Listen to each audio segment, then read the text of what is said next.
Today we're going to talk a little bit about regenerative therapy. There's a lot of buzzwords to go with regenerative therapy. We're going to cover that. We're going to cover the science behind it. I'm Dr. Tyce Hergert with Southlake Physical Medicine.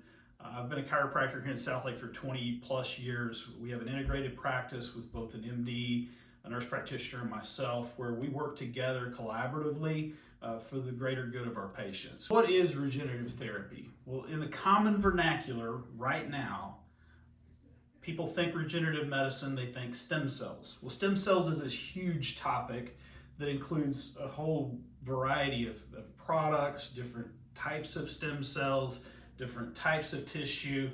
And so just boil it all down. Regenerative therapy is any type of treatment that you do that is, that is targeted to help the body do what it does best, and that's heal itself.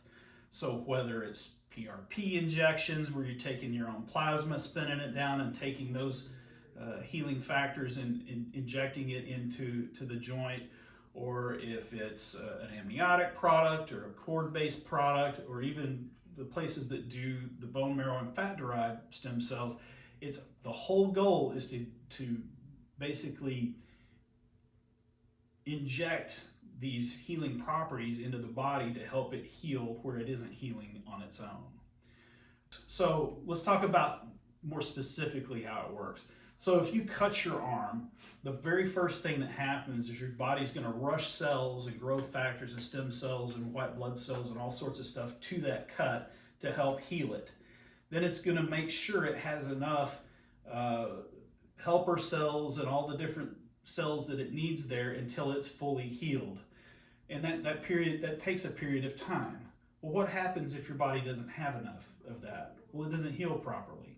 And so that's a lot like what happens with some of the more degenerative problems like arthritic joints. So in a nutshell, that's how regenerative therapy works. We're taking all of that good stuff that your body needs to heal, putting it right in the area that needs to heal, and then voila, it happens over a course of time. So what joints will it help? Well, Philip, our nurse practitioner's joke is if he can get a needle into it, it's likely to help, okay? But most commonly, we've done more knee injections, shoulder injections, and hip injections than any, okay? A lot of elbow, a lot of hands. I had my thumbs injected, my wrists injected, because 20 plus years of being a chiropractor wore them out. They've regenerated and they're doing quite well now, thank you.